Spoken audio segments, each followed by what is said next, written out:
Gómez Studio Family, canal Televisión Cristo Vive presenta.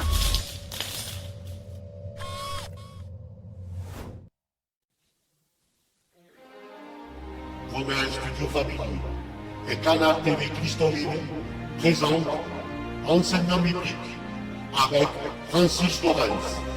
Thème du jour, le tabernacle. N'oublie pas, le 14 décembre à 11h35. Dieu vous bénisse.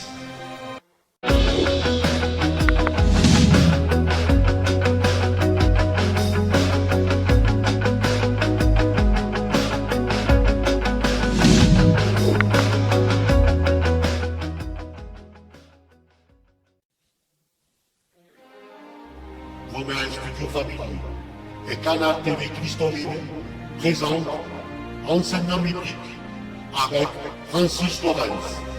Thème du jour, le tabernacle. Et il dit au verset 24, qui lui-même, c'est-à-dire Christ, a porté nos péchés en son corps sur le bois, afin qu'étant morts au péché, nous vivions à la justice, par la meurtrissure duquel vous avez été guéris.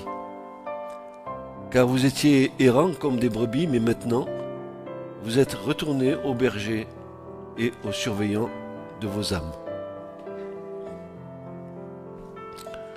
Voilà ce que déclare l'apôtre Pierre. Il dit qu'il a porté nos péchés en son corps sur le bois. C'est clair, il n'y a pas plus clair que ça. Il a porté en son corps nos péchés sur le bois. Et quand nous regardons l'autel des holocaustes, que nous regardons tout ce qui s'y passe autour, on peut conclure, pour nous qui vivons dans la nouvelle alliance, ce que le Saint-Esprit nous a amené à discerner, c'est que Christ est à la fois l'autel, le sacrifice et le sacrificateur. Il est les trois en même temps. L'autel parce qu'il est monté sur la croix. Le sacrifice parce que c'est lui le sacrifice. Et le sacrificateur parce qu'il est sacrificateur selon l'ordre de Melchisédek pour l'éternité. L'ordre de Melchisédek n'est pas un ordre terrestre. On aura à revenir là-dessus. L'ordre d'Aaron était un ordre terrestre. Et chaque souverain sacrificateur qui officiait quand il mourait, c'était un autre qui le remplaçait. Mais lui, Christ, est souverain sacrificateur selon l'ordre de Melchisédek pour l'éternité. Il est toujours vivant. Il n'y a personne qui le remplacera dans cette sacrificature. Et il l'a inauguré à la croix.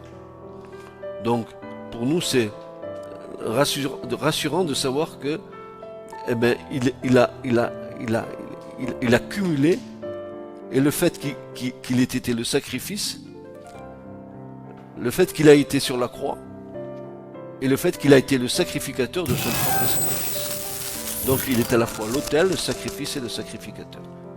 Cet autel, donc, nous parle donc de Christ, comme celui qui était capable de subir ce que produit pour Dieu un parfum de bonne odeur. C'est-à-dire, le sacrifice de Jésus a fait monter vers le Père un parfum de bonne odeur. Le Père s'est réjoui de l'offrande de Christ à la croix. Et c'est monté comme le sacrifice qui brûle sur l'autel et qui, dont la fumée monte. Une bonne odeur se dégage de la viande qui est en train d'être brûlée. Et cette odeur-là, c'est Christ qui s'est offert sur la croix.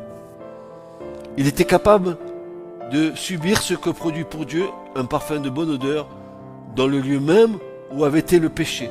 C'est-à-dire sur la terre, là où abonde le péché, il va y avoir un sacrifice qui va être agréé de Dieu, qui va être de bonne odeur et qui va monter vers le Père. De sorte que, au lieu que Dieu, le Père, maudisse la terre à cause de cela, à cause du péché, voici que maintenant Dieu va s'adresser en grâce et en bénédiction par Christ. Christ est venu et a été fait malédiction pour nous, afin que nous devenions, nous, un sujet de bénédiction pour Dieu. Vous vous rendez compte? Il a pris nos malédictions pour que nous devenions un sujet de bénédiction pour le Père. Donc, c'est à la croix que cela s'est passé. Jésus, notre Sauveur et Seigneur, n'est pas mort en vain. Sa mort expiatoire est celle d'un substitut portant la peine de nos péchés. C'est-à-dire, il a été sacrifié à notre place, nous méritions la mort, et c'est lui qui est mort à notre place. Et tous les péchés de l'humanité ont été posés sur lui. Par une seule offrande, Jésus est venu apporter non seulement la réconciliation avec le Père, mais aussi il est venu nous apporter le pardon de nos péchés et la purification de nos iniquités. Seul un homme pouvait donner sa vie pour un autre homme. L'animal, lui, n'avait pas ce pouvoir. Il fallait que chaque animal soit sacrifié et constamment sacrifié, Mais là, c'était une vie contre une vie. Donc, Jésus, notre Sauveur et Seigneur, n'est pas mort en vain. Sa mort expiatoire est celle d'un substitut portant la peine de nos péchés. Et par cette substitution qui était acceptée du Père, il a sauvé tous ceux et celles pour qui son âme a été offerte en sacrifice. Vous le comprenez ça? Il a sauvé tous ceux et celles pour qui sa vie, son âme a été offerte en sacrifice, parce qu'il a eu cette substitution qui a été acceptée du Père. Voilà. En fait, il s'est mis à notre place. Et Dieu l'a agréé. Il a été semblable au grain de blé, dont l'Écriture dit que ce grain de blé meurt et qui porte beaucoup de fruits. Si le grain de blé ne meurt pas, il ne peut pas porter beaucoup de fruits. Mais s'il meurt, il peut porter beaucoup de fruits. Et par la mort de Jésus, il s'est acquis une postérité. Par sa mort et sa résurrection, Christ s'est acquis une postérité dont il peut dire « Me voici ». Dans l'Épître aux Hébreux, il va dire ceci « Me voici, moi et les enfants que Dieu m'a donnés ». Les enfants que Dieu a donnés à Christ, c'est le fruit de l'œuvre du sacrifice de la croix. Si le grain de blé, Christ, ne meurt pas, et si il meurt plutôt, il va porter beaucoup de fruits. Par sa mort et sa résurrection, il va amener à la vie une multitude d'hommes au travers des générations. Il a fallu que le grain de blé meure. Et en mourant et en ressuscitant d'entre les morts, il va apporter une semence qui va aller jusque dans l'éternité, une semence jusqu'à ce qu'il revienne, une semence qui va naître par la prédication de l'évangile, par la prédication de la croix, des hommes et des femmes qui étaient morts, quoique vivants, morts spirituellement, qui étaient morts dans leurs péchés, mais qui, par la grâce du Seigneur, par l'œuvre du sacrifice de Jésus, maintenant, ont la vie. J'étais mort, il est dit dans l'Apocalypse, voici, je suis vivant au siècle des siècles, dira Jésus. Donc, nous comprenons que la mort du Christ a été une chose que les mots humains ne peuvent pas expliquer. Sa mort volontaire. Il s'est volontairement offert. Il a dit, j'ai le pouvoir de donner ma vie et j'ai le pouvoir de la reprendre. Nul ne me la quitte. Moi, je la donne de moi-même. Donc, Jésus a donné sa vie volontairement. Personne ne l'a obligé. Mais il est venu pour faire la volonté du Père. Et la volonté du Père, c'était que son Fils passe par ce sacrifice et qu'il le ressuscite pour qu'il devienne un objet de bénédiction pour tous ceux qui s'approcheraient de lui. Et c'est ce qui s'est passé, n'est-ce pas? Me voici, par sa mort et sa résurrection, il s'est acquis une postérité dont il peut dire, me voici, moi et les enfants que Dieu m'a donnés. Me voici, moi et tous les enfants que Dieu m'a donnés. Tous ces enfants qui sont là, Dieu me les a donnés. Pourquoi? Parce que je suis mort pour eux, ressuscité pour eux.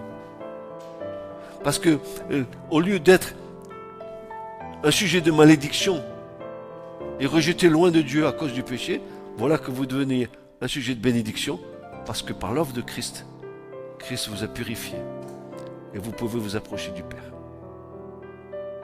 Vous comprenez cela?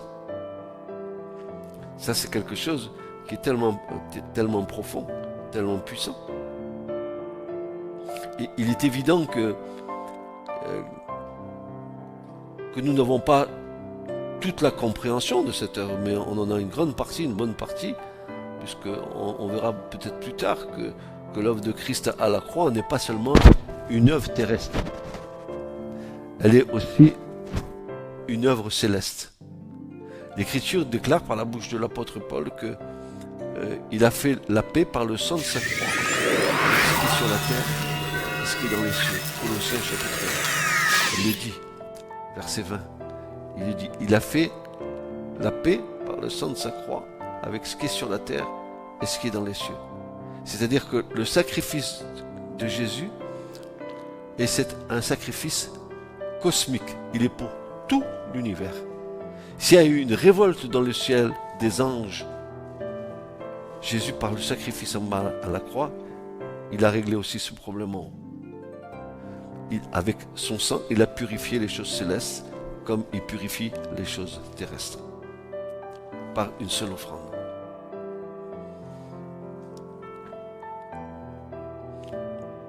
Un homme se trouve représenté dans ses enfants.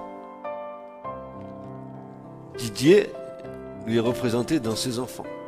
Tu es représenté dans tes enfants. Ainsi Christ, il est représenté dans les enfants de Dieu. La vie d'un homme se prolonge et se perpétue dans ses descendants. Et la vie de Christ se prolonge et se perpétue dans notre descendance. Et Jésus a fait naître une semence, et cette semence, elle a la vie que lui communique le Seigneur.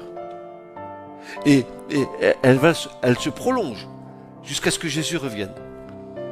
C'est pour ça qu'il y a des familles qui ont cru et qui sont marquées dans l'avancée des siècles. Il y a des familles qui ont cru et leurs descendances ont été bénies par Dieu. Vous vous rappelez ce que Dieu dit? Que Dieu bénit jusqu'à combien? 1000 générations ceux qu'il aime. Imaginez, 1000 générations ceux qu'il aime. Donc on voit très bien que l'œuvre de la croix est un sujet de bénédiction pour ceux qui ont cru et pour leur descendance. Même si la descendance, n'est-ce pas, elle n'est pas dans le Seigneur, la bénédiction de Dieu se maintient sur cette famille jusqu'à ce qu'il appelle. Il appelle. Donc il y a bon courage pour nous et bonne espérance pour nos enfants et nos petits-enfants et tous ceux qui viendront après, s'il y en a qui doivent venir après. La bénédiction, n'oubliez jamais, la bénédiction jusqu'à 1000 générations pour ceux qui l'aiment. C'est quand même, il faut le comprendre, ça. Ne croyez pas que simplement c'est au moment où vous vivez. Ce que vous vivez ici avec le Seigneur dans cette génération, ça va être transmis à vos descendants. Ça va être transmis à vos descendants. Et il y aura dans vos descendants des gens qui seront touchés par la grâce. Pourquoi? Parce qu'ils sont mis au bénéfice de la foi de ceux qui les ont précédés. Donc ça vaut le coup. Ça vaut le coup.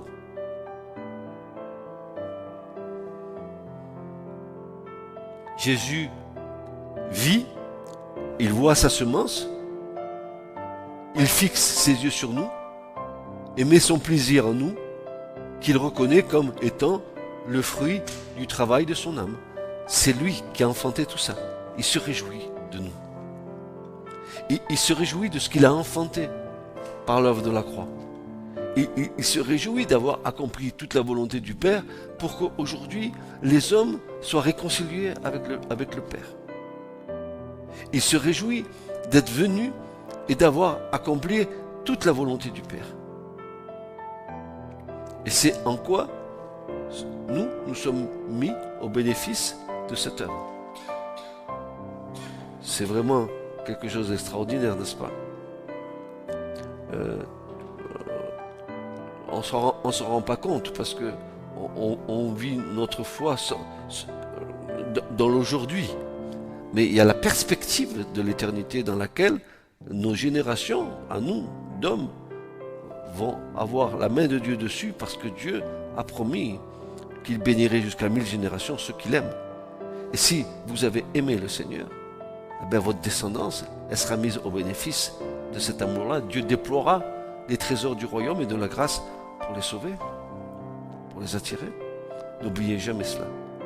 Ne limitez pas votre salut uniquement à votre petite personne. Ayez le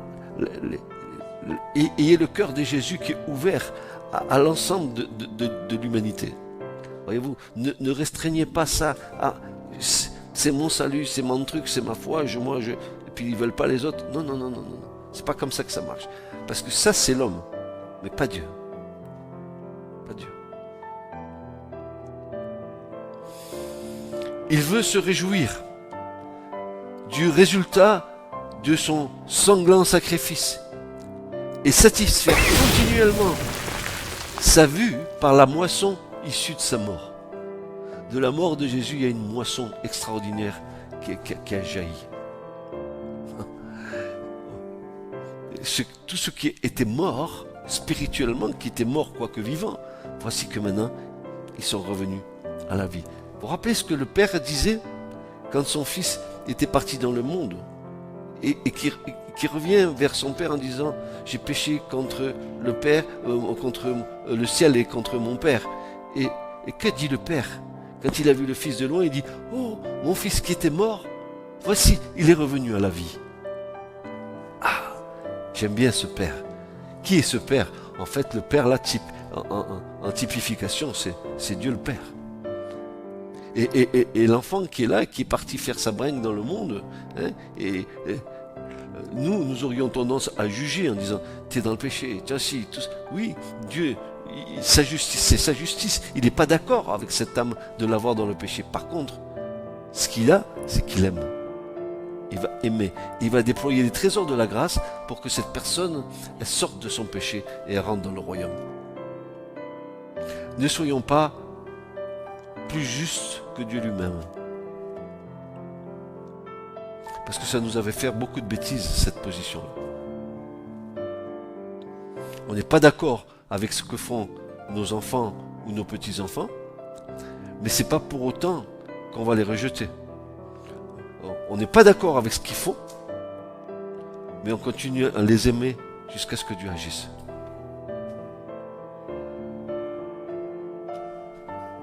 C'est à cette seule condition qu'on peut être agréable à Dieu.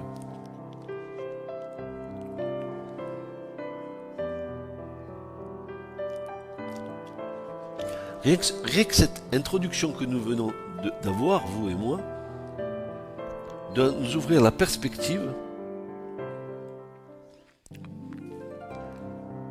d'avoir un cœur aimant pour notre prochain. Qui est mon prochain? Celui qui fait la volonté de mon Père qui est dans les cieux. Qui est mon prochain? Mon prochain, j'ouvre la porte, il est là en face de moi. Là, dans la rue, je ne le connais pas, il est là. Si j'aime uniquement ceux qui m'aiment, pas grand intérêt. Mais si j'aime celui que je ne connais pas, qui ne m'aime pas, parce qu'on n'a pas eu encore de contact, alors là, le Seigneur est d'accord.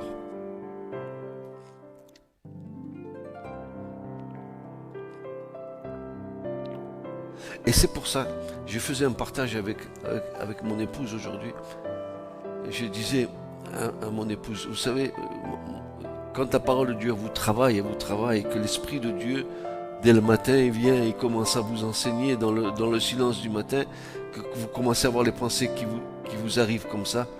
Je disais à ma femme, je disais, mais je ne peux pas comprendre qu'on puisse suivre Christ sans qu'il y ait un amour brûlant dans notre cœur pour lui.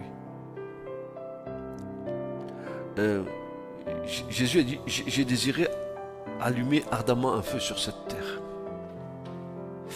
Et quand je disais à ma femme, quand l'Esprit de Dieu vient en nous, si vraiment l'Esprit de Dieu est venu en nous, qu'on est né vraiment de nouveau, alors dans le cœur s'allume un feu qui ne s'éteindra jamais, un feu qui ne te brûlera pas toi, mais le feu en toi, c'est un petit peu comme Moïse qui était devant le buisson ardent, il voyait le buisson brûler, mais pas se consumer. Ainsi tu es, ainsi nous devons être, que l'Esprit de Dieu est en nous, brûlant en nous, sans que nous soyons consumés, mais ça va avoir un impact sur l'autre. Ça va avoir un impact sur l'autre. Et je disais à mon épouse ce matin, je disais, regarde ce que Jésus dit. Parce qu'on ne se rend pas compte, la religion, elle nous a tellement tués. Elle a enlevé le feu en nous, elle a enlevé l'amour en nous. Je disais à mon épouse, regarde ce que Jésus dit dans l'Apocalypse. Voilà, je préfère, n'est-ce pas, que tu sois bouillant plutôt que froid ou tiède. Bouillant. Combien de fois je dis, mais franchement, ça boue dedans, quoi. Ça boue. C'est réellement quelque chose qui boue en toi. Qui met du feu en toi, qui fait que tu es animé d'un zèle, que tu es... C'est la présence du Saint-Esprit en toi, tu es bouillant. Sinon, qu'est-ce que tu fais? Tu poses tes fesses sur une chaise, tu écoutes, c'est bien. Salut, allez, bon dimanche après-midi, hein? Salut, au revoir. Et tu rentres comme tu es sorti, et tu sors comme tu es rentré. C'est-à-dire, tu rentres vide, tu sors vide. Pourquoi? Parce que tu n'es pas rempli. Parce qu'il n'y a pas le feu en toi. Quand le Saint-Esprit est descendu à la Pentecôte en puissance sur les disciples, l'Écriture nous dit que les disciples, dans les actes des apôtres, les gens du peuple disaient qu'ils étaient illettrés. Et c'était des gens du commun. Mais dès que l'Esprit de Dieu est descendu en langue de feu, que ce feu est entré en eux, le pêcheur de Galilée, il a commencé à prêcher. Ils ont dit, mais d'où ça sort ce qu'il est en train de nous dire? 5000 personnes qui se sont données à Christ. 5000 avaient le feu. Et on peut pas suivre Christ dans... Écoutez-moi bien, c'est ma position. On ne peut pas suivre Christ dans le raisonnable. Suivre Christ, c'est être déraisonnable.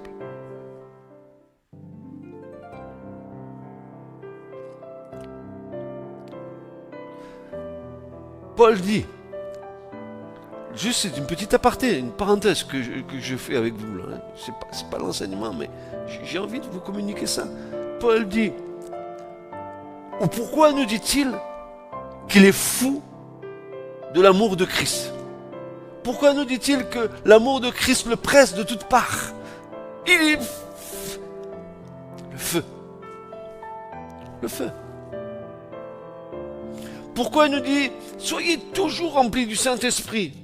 Il ne peut pas dire ça aux autres si lui-même il n'est pas rempli. Sinon c'est un menteur, Paul. Mais non. La présence de Jésus ne nous rend pas neutres en nous.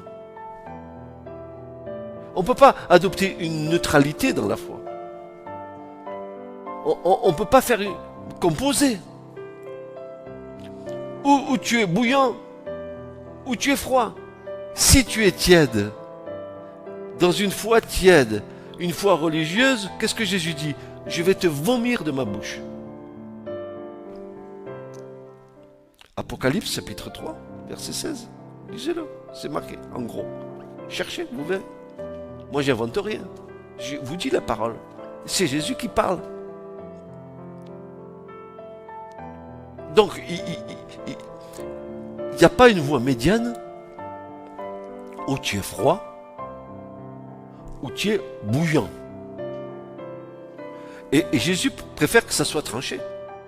Il dit, si tu es froid, c'est bien, sois froid. Si tu es bouillant, c'est super bien pour toi. Mais tiède, tiédasse. Tu sais, fade. Prends un verre d'eau tiède en été moelleux, tu vois, c'est pas bon l'eau tiède. Tu as envie de vomir. Non. Quand tu rencontres Christ dans ta vie, il y a quelque chose qui change. Bien sûr, ça ne va pas changer du jour au lendemain, parce qu'il y a toute l'œuvre de Christ. Mais plus tu développes la relation d'amour, plus tu passionnes. L'amour, c'est une passion. C'est pas un amour raisonnable. Quand tu rencontres pour la première fois l'objet de ton cœur il commence à palpiter. Quand tu rencontres la première fois l'élu de ton cœur, qu'elle te donne un rendez-vous, la première chose que tu vas faire, si elle t'a donné un rendez-vous à 11h du matin à la place de la Comédie, tu t'es levé à 9h, tu t'es pomponné, tu t'es fait beau, tu t'es mis sur le 4 épingles, tu es venu une demi-heure à l'avance pour pas la louper. Tu aimes? C'est pas « Ah, salut, ah, excuse-moi, j'ai eu du retard. » Mais non, mais si tu aimes,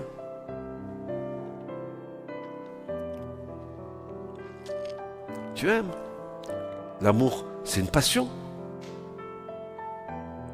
Jésus nous a aimés passionnément pour s'offrir à la croix. Il n'y a pas d'amour raisonnable. L'amour, le vrai amour, c'est un amour qui ne s'éteint jamais. Alors, quand on dit, depuis combien d'années vous êtes mariés? 55 ans. Oh, quel beau couple! Oui, 55 ans, parce que pendant 55 ans, ben on s'est aimé. On a fait un mariage d'amour. On n'a pas fait un mariage entre deux couettes. On s'est respecté comme le Seigneur l'a voulu. On est allé au mariage, mon épouse et moi, comme le Seigneur l'a voulu. Aussi aujourd'hui, quand je vais prêcher des choses, si je vous l'ai dit, c'est parce que je les ai vécues. Sinon, je ne vous le dirai pas, je serais un menteur. Quand je dis aux jeunes, ne couchez pas avant votre mariage, respectez-vous, honorez-vous les uns l'un l'autre.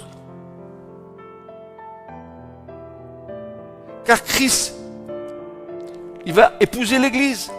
S'il épouse l'Église, il veut se la présenter comment? Pure, vierge, chaste, sans rides, irrépréhensible.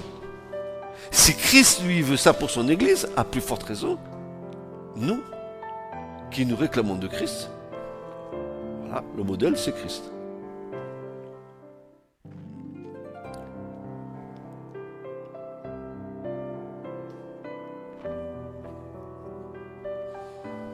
Maintenant, nous allons contempler la scène devant l'autel avec le pécheur. Il arrive, le pécheur, avec son animal à offrir en sacrifice. Et à côté de l'autel, il y a le sacrificateur qui est là, qui est témoin que le pécheur vient avec l'animal, qui est conforme à la loi lévitique pour l'offrande du sacrifice. D'ailleurs, le pécheur ne serait jamais rentré dans le parvis si, au rideau, les premiers lévites ne lui avaient pas dit de rentrer, parce que c'est eux qui contrôlaient si la bête était parfaite physiquement. Donc déjà, premier contrôle, avant de rentrer dans le parvis et aller à l'autel, les Lévites prenaient conscience de l'animal à offrir un sacrifice qui devait être selon les critères de perfection extérieure. Mais encore, en plus de ça,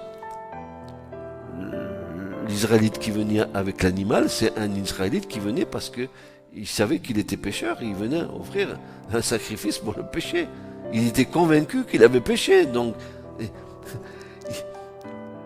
tu es convaincu de péché, il y a un moyen. C'est l'animal qui va aller sur l'autel, mais il y a un moyen pour nous, c'est Christ qui est monté sur la croix. C'est pareil. C'est exactement pareil. Alors, nous voyons le sacrificateur, donc il y a le pécheur, il y a l'animal, et il y a le sacrificateur. Trois personnes, 2 personnes et un témoin muet. L'animal, il ne peut pas parler, mais il va être témoin de ce qui va se passer. Il va y laisser la vie. Il ne peut pas ouvrir la bouche. Mais Christ n'a pas ouvert la bouche non plus. Comme une brebis muette, comme à l'abattoir, il n'a point ouvert la bouche. Il a été le témoin muet de son propre sacrifice. Il aurait pu ouvrir la bouche et maudire la terre, et la terre, elle aurait été nettoyée. Non, il était venu pour accomplir la volonté de son Père. Et en cas d'espèce, l'animal muet qui est là, c'est la typologie de Christ qui est là. Alors, nous allons voir comment cela se passait. On va aller dans le Lévitique, chapitre 1. Donc, c'est le troisième livre de la Bible, après Genèse, Exode, Lévitique.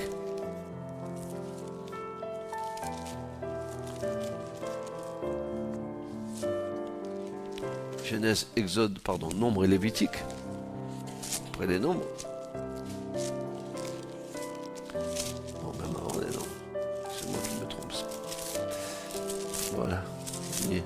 Vous y êtes? Ouais, Exode, Lévitique, c'est ça, après nombre. Chapitre 1. Qu'est-ce qu'il est dit?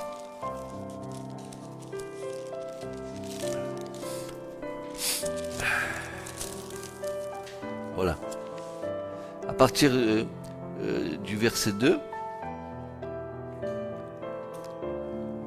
vous y êtes tous? Lévitique chapitre 1, verset 2. Quand un homme d'entre vous présentera une offrande à l'Éternel, vous présenterez votre offrande de bétail, du gros ou du menu bétail. Si son offrande est un holocauste de gros bétail, il la présentera, un mâle sans défaut. Il la présentera à l'entrée de la tente d'assignation pour être agréé devant l'Éternel. Il posera sa main sur la tête de l'holocauste, c'est-à-dire de l'animal. Il sera agréé pour lui, pour faire propitiation pour lui. Et il égorgera le jeune taureau. Donc je vous signale que ce n'est pas le sacrificateur qui va égorger, mais le pécheur. Une vie contre une vie. Nous avons, été à l'origine de l'égorgement de Jésus. En tant que pécheur. Il est mort pour nos péchés et pour nos iniquités. Et le châtiment qui devait tomber sur nous, il est tombé sur lui. Donc, nous voyons ici que le pécheur va égorger le jeune taureau ou, selon le sacrifice, l'agneau ou le bélier, etc. Il y a différents sacrifices devant l'Éternel. Et les fils d'Aaron, les sacrificateurs, présenteront le sang. Ils feront aspersion du sang tout autour sur l'autel. Donc, le sang a une importance capitale. Quand l'animal sans défaut présenté, il faut qu'il soit parfait pour témoigner. Il faut que l'animal soit parfait pour témoigner de l'imperfection de celui qui vient à l'autel. C'est l'animal qui va témoigner de l'imperfection du pécheur. L'animal, lui, il est sans défaut. Il est bon pour le sacrifice. Et c'est ainsi avec le Christ. Pareil pour nous, n'est-ce pas? Et il faut que le substitut, c'est-à-dire le sacrifice, soit agréé. Comment cela se passe-t-il? Aussitôt que le pécheur qui présentait l'holocauste parfait et sans défaut avait placé sa main sur la tête de la victime, celle-ci était agréée. Et ainsi, dès que nous aurons posé sur Christ, notre victime, la main de notre foi, il sera agréé de même à notre place. Comprenez? Pareil. Par le moyen de la foi, nous posons la main sur Christ et lui, nous sommes agréés, c'est lui qui nous donne l'agrégation de ce que nous sommes en train de faire, n'est-ce pas? C'est ce que Paul appelle notre identification avec le Christ. Les mains posées sur la tête de l'animal va donc nous identifier en quoi? Eh bien, en sa mort. Nous allons nous identifier en posant nos mains sur la tête moi je veux l'égorger, je vais m'identifier dans sa mort.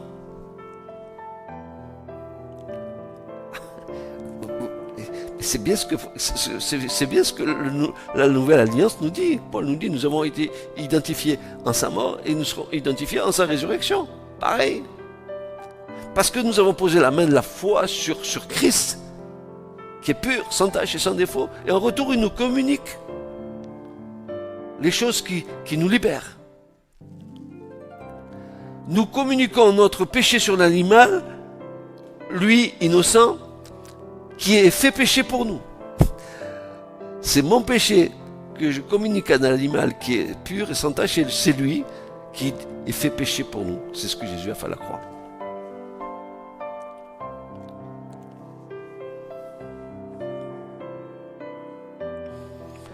Maintenant, il va falloir, sur ce petit passage que je vais partager avec vous, il va falloir que vous fassiez bien attention. Parce que là, il y a une clé, un avertissement dans lequel nous devrions faire attention, vous et moi. Vous et moi et moi et moi. Donc, par l'imposition des mains, le pécheur exprime qu'il s'identifie avec la victime. Ok. Le mot hébreu, samar en hébreu, traduit ici par poser les mains, mal traduit, pas mal traduit, mais un petit peu le sens un petit peu amoindri, plutôt faire peser. Quand tu poses tes mains sur l'animal, tu fais peser sur l'animal quoi? Le poids de ta culpabilité. Tu transmets. Non seulement ta culpabilité, non seulement ta condamnation, mais tu transmets aussi tous tes péchés. Alors, comment vont se transmettre les péchés? De quelle manière ça va passer sur l'animal? Est-ce que l'animal il va comprendre que je lui transmette les péchés? Qu'est-ce qui va se passer? Est-ce que ça se passe comme ça en fait? Ben, on va voir que non, c'est pas comme ça que ça se passe. N'est-ce pas?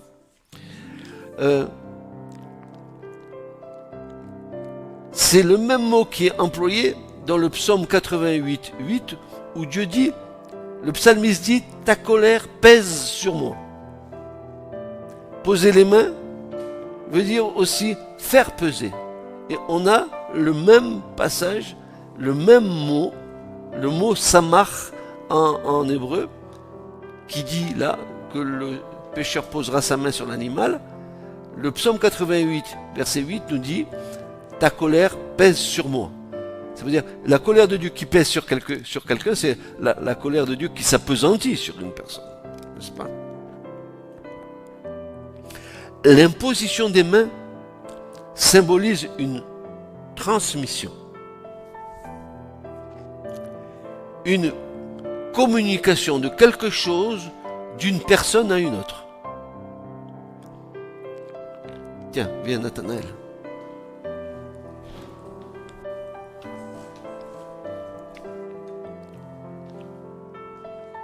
Je suis le pêcheur. Voilà l'animal. Je lui impose des mains et je lui transmets sur l'animal qui est muet, qui peut rien dire. Je lui transmets tout ce qui est sur mon cœur, toute ma vie de péché, je lui transmets dessus. Donc, l'imposition des mains, c'est quelque chose comme un pont qui va permettre de transmettre du pécheur à l'animal, tout ce qu'il y a en confession que le pécheur met sur l'animal. Vous avez bien compris cette chose. Alors, on va aller un peu plus loin. L'imposition des mains symbolise une transmission, une communication de quelque chose d'une personne à une autre.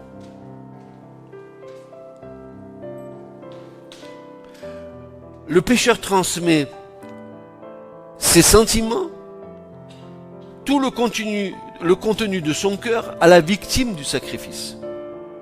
En fait, l'animal est fait pécher pour le pécheur qui, confessant ses péchés, les dépose sur l'animal qu'il va sacrifier. Par cet acte, le pécheur déclare accepter la victime comme son substitut et l'expression de sa foi. Le pécheur, il va déclarer accepter la victime comme étant son substitut, comme toi tu déclares que Jésus est ton substitut quand tu déclares son péché sur lui. Voilà, quand tu le confesses. Une remarque s'impose, et pas la des moindres, quant à l'imposition des mains. Il est nécessaire que celui qui impose les mains dans l'assemblée du Seigneur, dans nos églises, soit net de tout péché. Pourquoi? Imagine maintenant qu'il y ait ici, dans l'assemblée, une personne qui se lève et qui veut t'imposer les mains au nom du Seigneur. Tu ne connais pas sa vie, tu ne connais rien. Tu dis non, tu ne me touches pas. Pourquoi? Parce que si l'imposition des mains transmet quelque chose, la personne qui veut prier pour toi, peut-être elle va se transmettre ses péchés sur ta vie. Et c'est comme ça que certaines personnes, en faisant ça, ont communiqué à d'autres personnes des choses qui n'étaient pas bonnes. Faisons attention à ça. Pourquoi je dis ça? Parce que c'est pas moi qui le dis. Vous allez ouvrir vos Bibles, vous allez aller à la première de Paul à Timothée, au chapitre 5 et au verset 22.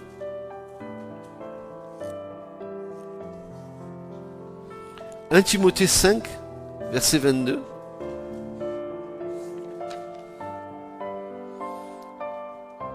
Pour confirmer ce que je viens de dire et pour vous avertir, faites-vous imposer les mains par des personnes que vous connaissez, avec qui vous avez confiance, parce que vous connaissez leur vie, ils marchent droit. 1 Timothée 5, verset 22, voilà ce que Paul va dire à Timothée.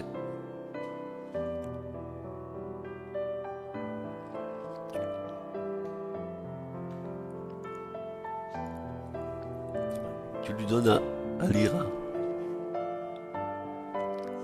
à Christine, s'il te plaît.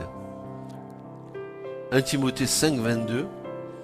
Paul dit à Timothée, n'impose les mains précipitamment, c'est-à-dire n'impose pas les mains trop vite à personne, et ne participe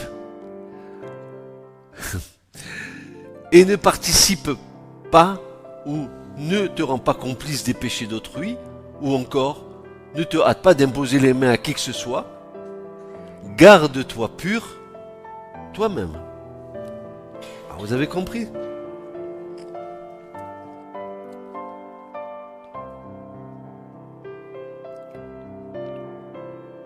Tu peux communiquer de bonnes choses comme tu peux communiquer de mauvaises. Faisons attention. Conseil. Attention qui vous impose les mains. Eh bien dans le doute, abstiens-toi.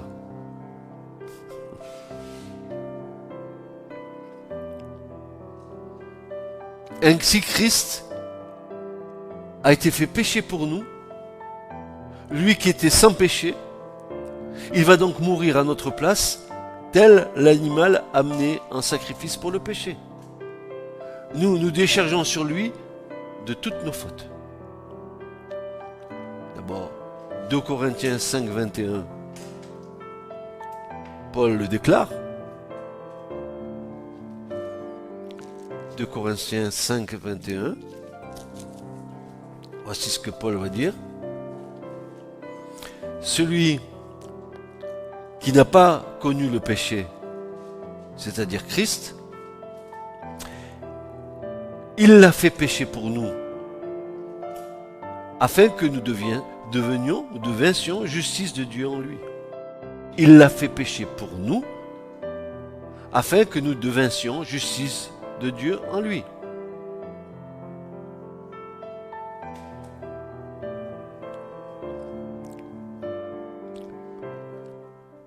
Apôtre Jean va nous déclarer ceci. 1 Jean 2, 1 à 2. 1 Jean chapitre 2, versets 1 à 2.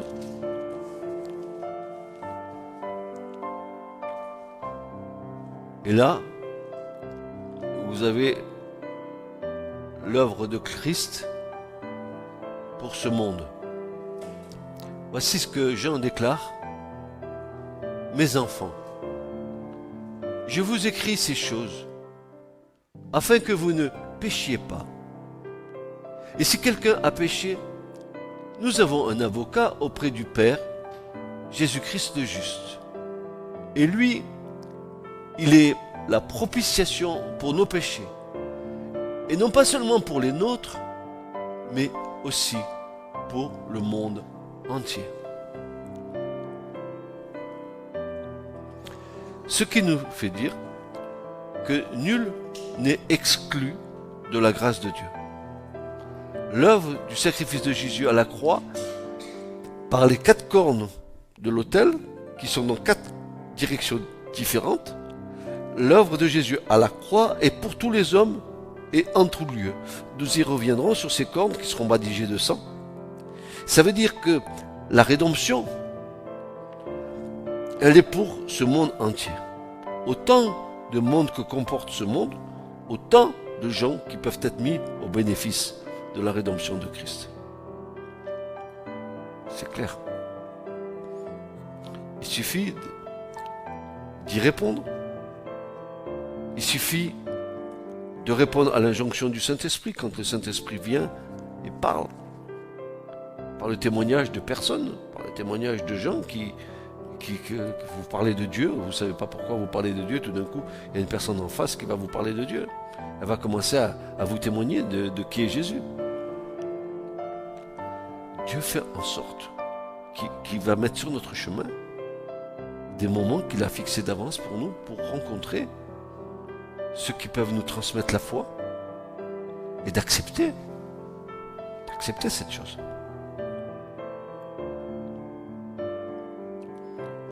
Le Saint-Esprit nous y aide parce que c'est le Père qui nous attire à Christ. Nul ne vient à moi, dira Jésus, si le Père ne l'attire, et moi je le ressusciterai au dernier jour. Donc on voit très très bien que ici, Jean déclare d'une manière certaine qu'il est victime propitiatoire non seulement pour nos péchés, mais pour ceux du monde entier. Que l'œuvre de Jésus à la croix, c'est une œuvre, je vous disais tout à l'heure, qui est pas seulement pour la terre, mais pour l'univers entier. On aura à y revenir là-dessus. Et là, se réalise la parole qui nous enseigne que tout doit se faire sur la déposition de 2 ou 3 témoins. Dans la scène à l'autel, 3 témoins sont présents. Le pécheur, le sacrificateur et l'animal. On le disait tout à l'heure. Et les 3 témoins, vous retrouverez cela dans Deutéronome 19:15. On va le lire parce que ça sera bien de le lire aussi.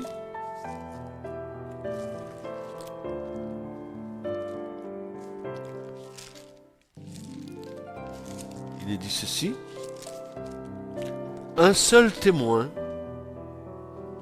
ne se lèvera pas contre un homme pour une iniquité ou un péché quelconque. Quelque péché qu'il ait commis, sur la déposition de 2 ou 3 témoins, la chose sera établie. Alors, beaucoup, pour se dégager de ça, diront, on l'a entendu combien de fois, mais nous avons confessé nos péchés à Dieu. nous avons dit nos péchés à Dieu. Alors moi je pose la question, qu'est-ce que tu aurais dit à Dieu que Dieu ne sache pas de toi? Avant même que tu naisses, il te connaissait, il sait que tu es né dans le péché. Et quel péché tu vas dire à Dieu qui te suit déjà, avant même que tu naisses, il sait qui tu es? Il y a une espèce d'hypocrisie notoire chez les personnes qui ne veulent pas, parce que certaines fois les péchés sont tellement gros et grossiers que c'est difficile à confesser. Je parlerai d'inceste, je parlerai de viol, je parlerai de choses comme ça, où il y a tout un listing de péchés dans l'écriture. Je parlerai d'hommes et de femmes qui ont des relations avec les animaux, je parlerai de toute... L'écriture le dit, c'est marqué dans l'écriture. Des gens je parlerai de l'occultisme, je parlerai des gens qui ont trafiqué dans les ténèbres, qui ont invoqué Satan, et qui ont fait des sacrifices à Satan, qui ont fait des sacrifices de sang, des enfants, qui ont sacrifié des enfants. Et je parlais de ces choses-là. Ce sont des choses qui ont besoin d'être confessées de la bouche pour dégager la personne du péché. Pourquoi? Pourquoi on fait comme ça? Parce qu'il ne faut pas laisser à l'ennemi une parcelle de ton être intérieur qui soit sous sa domination. Un péché qui est confessé et avoué et délaissé, c'est un péché sur lequel Satan n'a plus aucun droit sur toi. Parce qu'il est confessé au Seigneur, qui lui en retour va te purifier, va te laver. L'ennemi, il ne peut plus t'accuser. Mais tant que le péché n'est pas confessé et que tu veux suivre Jésus, l'ennemi, il a toujours un droit sur toi. C'est pour ça que l'Écriture dit que tout se fasse sur la déposition de 2 ou 3 témoins. Alors, il y a un autre passage de l'Écriture qui est assez intéressant. C'est dans Jean 20, le soir de la résurrection, où Jésus s'est présenté devant les disciples. Et il nous est dit qu'il va leur dire 3 fois, la paix soit sur vous, la paix soit sur vous. Et il nous est dit qu'il souffla en eux le Saint-Esprit. Il va dire recevez l'Esprit Saint. Il va souffler en eux le Saint-Esprit. Et il va leur dire cette chose étonnante. Il va leur dire à qui vous remettrez les péchés, ils seront remis. Mais à qui vous les retiendrez, ils seront retenus.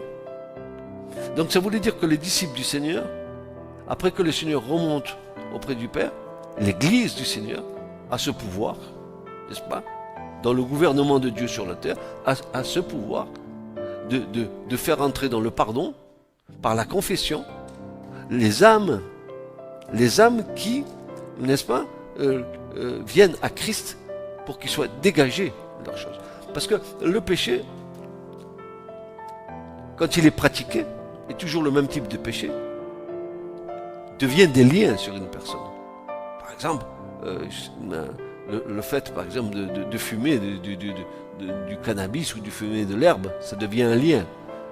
Le fait de boire de l'alcool, ça devient un lien. Alors, il y a plein de choses ça c'est des choses visibles, mais il y a des choses qu'on fait dans les ténèbres, qui ne se voient pas, mais qu'on pratique. On a tout un listing, on pourra en parler. Alors donc, à un moment donné, il faut que ce qui se fait dans les ténèbres vienne à la lumière. Vous vous rappelez ce que dit l'Écriture? Comme quoi la confession, elle est importante. L'Écriture dit qu'il y a plus de joie dans le ciel pour un seul pécheur qui se repent que pour 99 justes. Pourquoi? Parce que quand en bas, une personne, elle se repent de ses péchés, qu'elle les confesse, ça déclenche la louange dans le ciel. Pourquoi? À cause de l'œuvre de la croix de Christ. Voilà un qui est mis au bénéfice de l'œuvre de Golgotha. Et en haut, ça part en louange. À nouveau une âme sauvée. À nouveau une âme acquittée. À nouveau une malédiction ôtée. C'est fantastique ce qui se passe. Mais Quand l'Écriture nous dit, encore, je vais pas arrêter avec la parole, parce que Proverbe 28, 13 nous dit très clairement que celui qui cache ses transgressions, Proverbe 28 et verset 13, dit ceci. Proverbe 28, 13, il dit ceci. Celui qui cache ses transgressions ne prospérera point. Tu veux le regarder dans ta Bible, Hugo? Sors le verset, s'il te plaît. Proverbe 28, 13. Montre ça à Christine. Celui qui cache ses transgressions, tu as vu le verbe prospérer? Il est à quel temps? Au futur. Celui qui cache, il n'a pas de possibilité de prospérer spirituellement parce que c'est un frein pour lui. Celui qui cache ses péchés, celui qui cache ses transgressions ne prospérera point. Mais celui qui les avoue, avouez, c'est dire, avouer. Il a avoué son crime, il a dit. Celui qui les avoue, les confesse et les délaisse, il obtient quoi? Miséricorde de Dieu.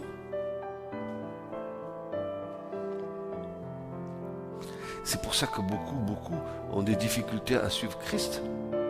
Ils veulent le suivre dans leur état de pécheur. Ils pensent que c'est suffisant pour suivre Christ. Suivre Christ, pour certains, c'est de venir dans une église, de poser ses fesses sur une chaise, d'écouter la louange ou la prédication, sans qu'il y ait aucun changement dans la vie de la personne.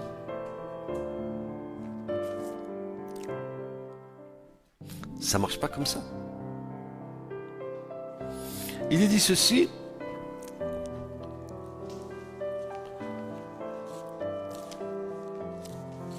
« 1 Jean 1, versets 6 à 10. La confession des péchés est d'une grande importance car elle a un pouvoir libérateur. Nous allons examiner à la lumière de l'Écriture son importance. 1 Jean 1, 6 à 10.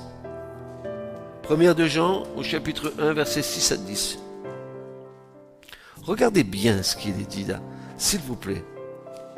Regardez bien, lisez-le. Si nous disons que nous avons communion avec lui, comment vous interprétez ça? Si nous disons que nous marchons avec lui, que nous avons communion avec lui, et que nous marchions dans les ténèbres, nous mentons et nous ne pratiquons pas la vérité. Mais si nous marchons dans la lumière, comme lui-même est dans la lumière, nous avons communion les uns avec les autres, et le sang de Jésus nous purifie de tout péché. S'il te plaît, Hugo, montre à Christine le petit astérique qui est à côté de tout péché, qui renvoie en bas. Le sang de Jésus te purifie de chaque péché. Chaque péché doit être confessé pour que le sang soit efficace. C'est pas moi qui le dis. Allez voir Jean, demandez-lui pourquoi il a écrit ça comme ça.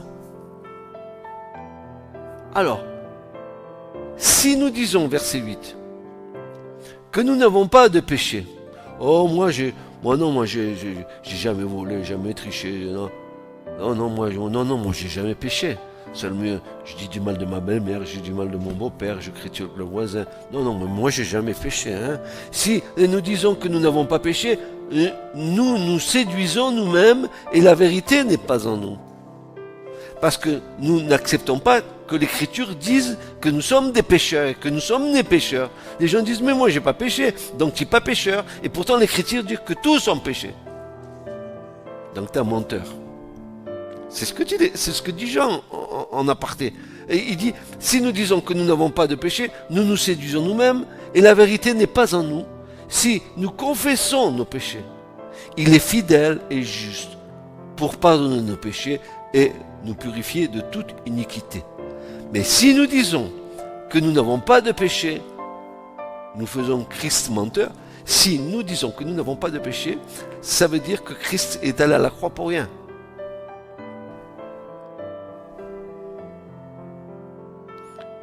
Or, il est venu à la croix pour nous laver de péché. Nous le faisons menteur. Et d'ailleurs, pourquoi il est monté à la croix? Pour nous, on ne lui a rien demandé. Nous, on n'est pas pécheurs. Pourtant, lui, il est venu, il a fait l'œuvre.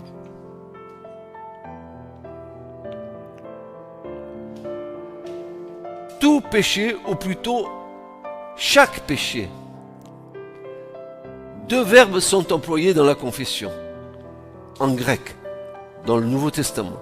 Le premier verbe qu'on trouve, c'est, et vous allez voir comme c'est important quand même de bien connaître l'écriture. Le premier verbe, c'est ex homologeo en grec. Ex, ça veut dire hors de, ek, hors de, homologeo, homoios, de moi-même, logeo, par la parole. Ça veut dire que c'est clair, que pour confesser les péchés, il faut les sortir de soi-même et les confesser par la parole, par ta parole que tu vas dire. C'est l'écriture qui nous dit ça. Le péché avoué, déclaré devant des témoins dignes de confiance, il vient à la lumière, et là deux choses se passent. Le monde spirituel l'entend, Dieu l'entend, les anges l'entendent, mais les démons aussi l'entendent. À ce moment-là, tu leur quittes les droits sur ta vie. Alors maintenant, nous avons des exemples. Dans Matthieu 3, versets 5 à 6, ça c'était le ministère de Jean-Baptiste. Il nous disait ceci, verset 5, les habitants de Jérusalem, de toute la Judée et de tout le pays des environs du Jourdain se rendaient auprès de lui et confessant leurs péchés, ils se faisaient baptiser par lui dans l'eau du Jourdain. Versets 5 et 6. Christine, tu veux le lire, s'il te plaît? Si. Lis-moi les deux versets, s'il te plaît. Les habitants de Jérusalem.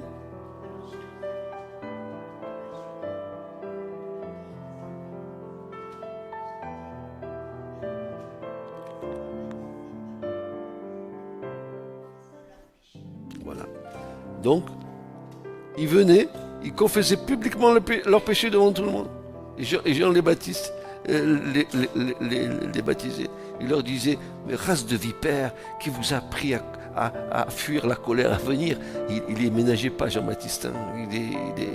Il leur disait les vérités. Il leur disait, mais pourquoi vous faites ça? Si vous avez volé une tunique, rendez-la, restituez-la.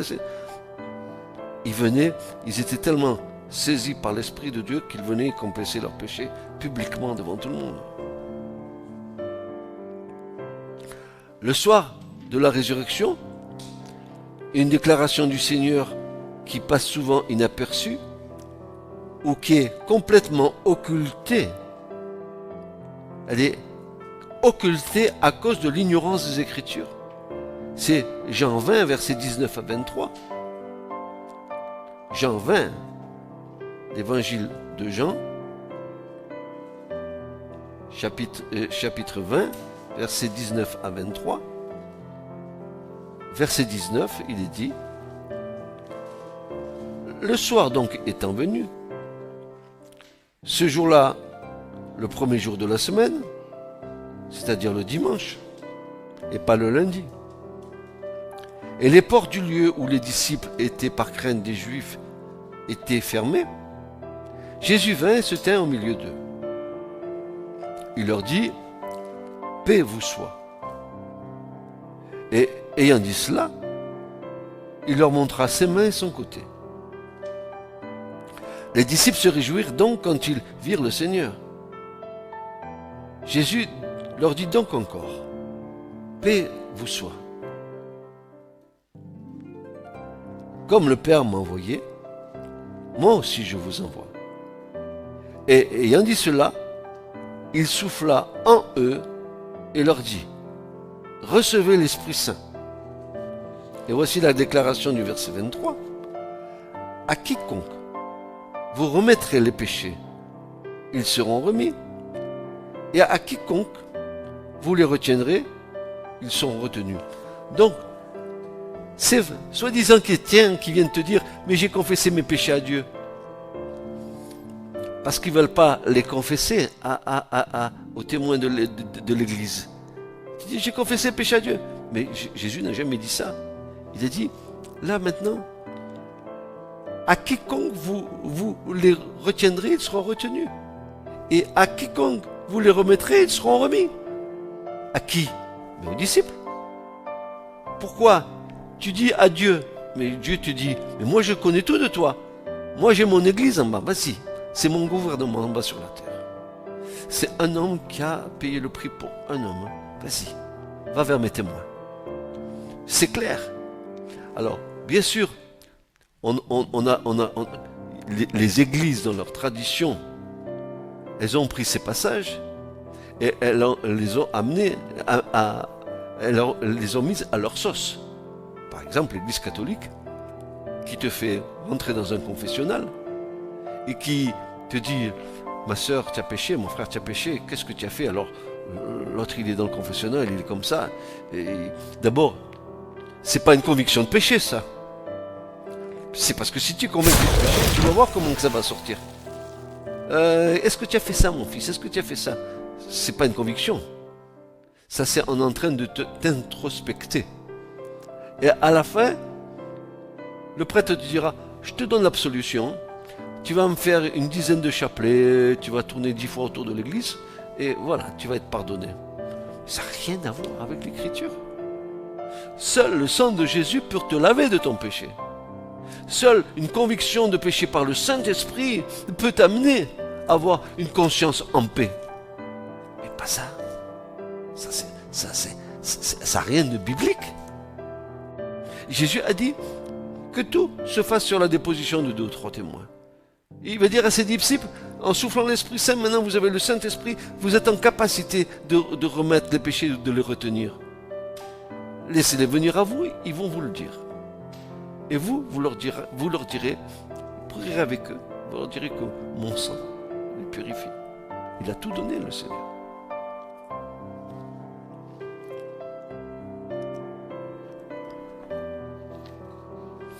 Importance capitale lorsque nous savons que nous enlevons tout pouvoir à l'ennemi sur nos vies quand nos péchés sont confessés.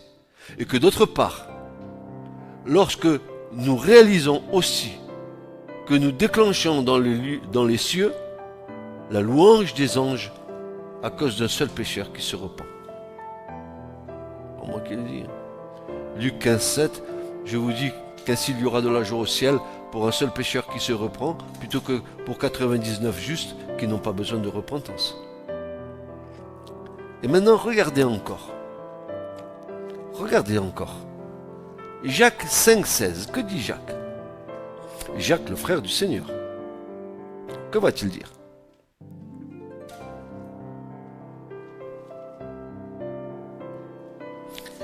« 5, verset 16. Jacques 5, verset 16.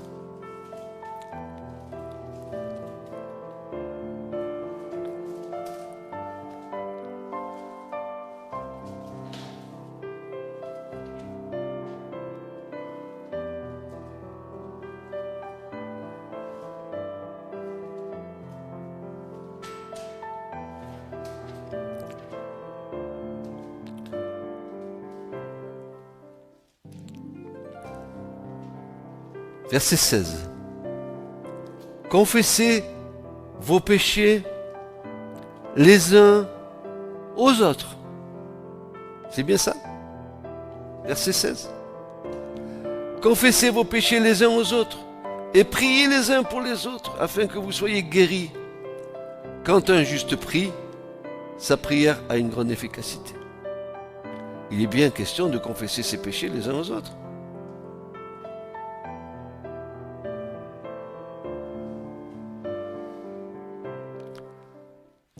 La confession étant donc rectifiée par le témoignage, l'agneau est égorgé par le pécheur et non pas par le sacrificateur. Ici, il est question d'une vie. Bien sûr, l'animal ne pouvait être le parfait substitut. Seul le sacrifice de Jésus avait ce pouvoir de pardonner et de purifier le pécheur une fois pour toutes. Canal TV, Christ Vie, vous a présenté Enseignement biblique avec Francis Lorenz. Thème du jour, le tabernacle. Dieu vous bénisse.